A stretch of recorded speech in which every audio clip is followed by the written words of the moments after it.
Okay, welcome to How to Become a Local Socialite.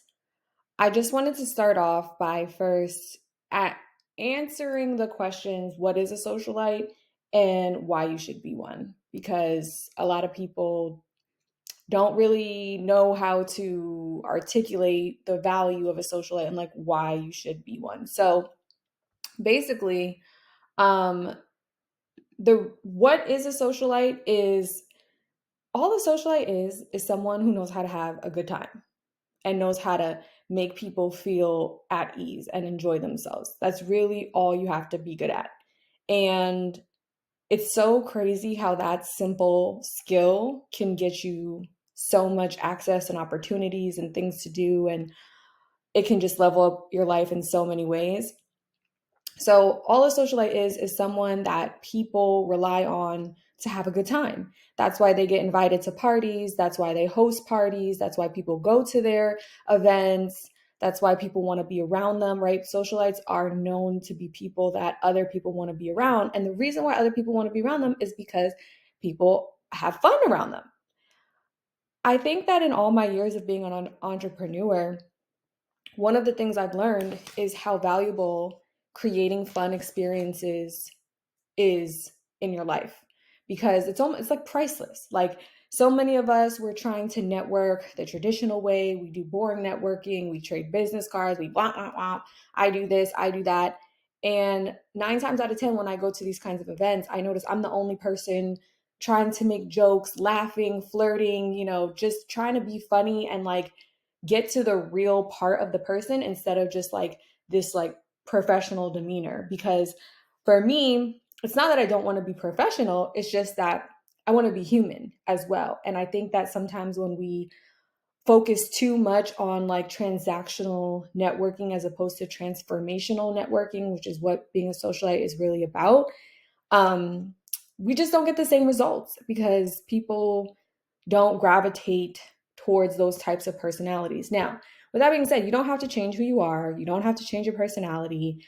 This is going to be about leaning into who you naturally are and using your natural charisma, quirks, charm to attract people and build a network and a lifestyle that works for you.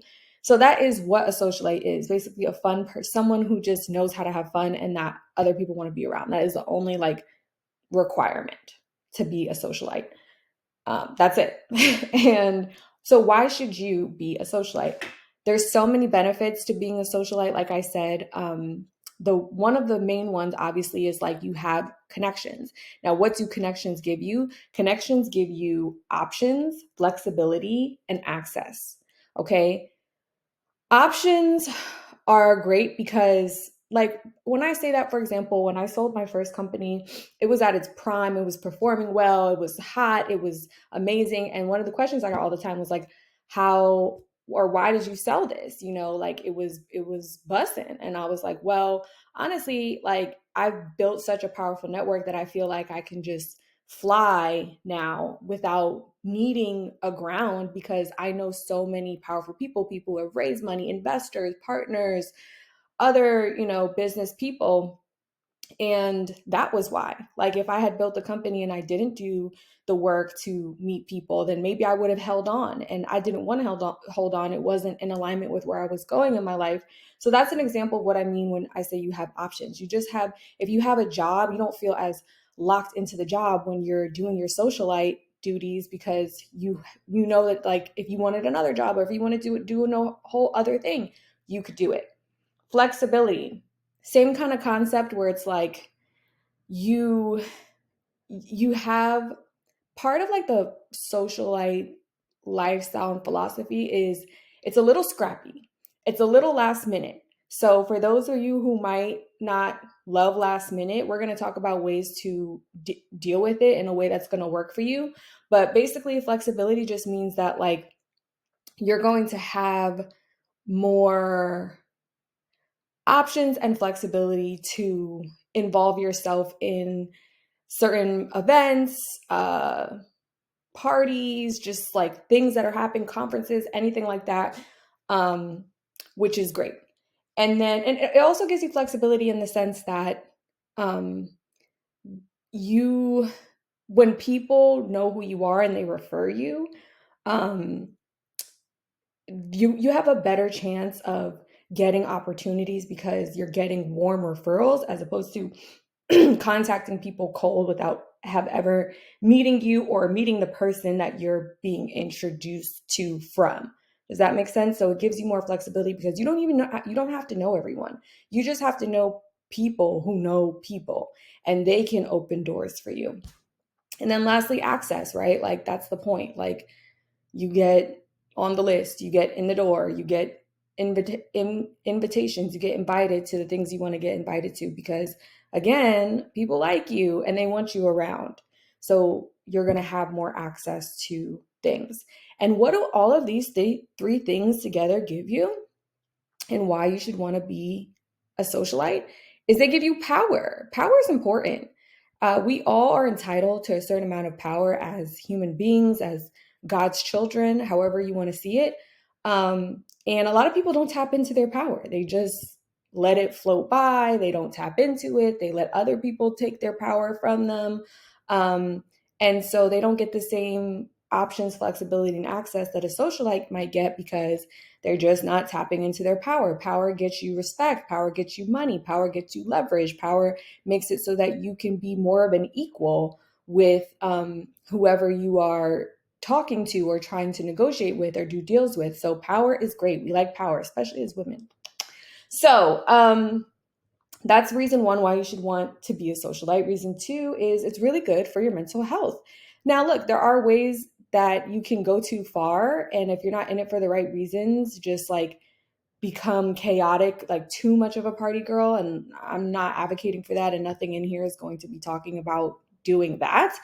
But when I say it's good for your mental health, for my introverts in the house, for my people who tend to isolate themselves and say no, they say no to events. Oh, do you want to come out with us? Do you want to get drinks with? If you're the girl that's always like, no, no, no, no, and you go home and you watch your show and you make your dinner, and look, there's nothing wrong with being a grandma sometimes and having like a low key night, right? But as a lifestyle, you know that if you do that too much, it starts to creep up on you and you feel like, damn, I don't have any friends. I don't do shit. I don't go out. I'm in the house all the time.